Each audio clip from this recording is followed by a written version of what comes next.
C Joseph Vijay எனும் நான்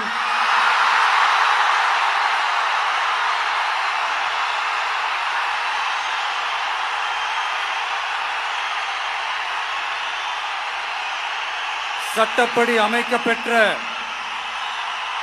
இந்திய அரசியல் அமைப்பின்பால் உண்மையான நம்பிக்கையும் மாறா பற்றும் கொண்டிருப்பேன் என்றும் இந்திய நாட்டின்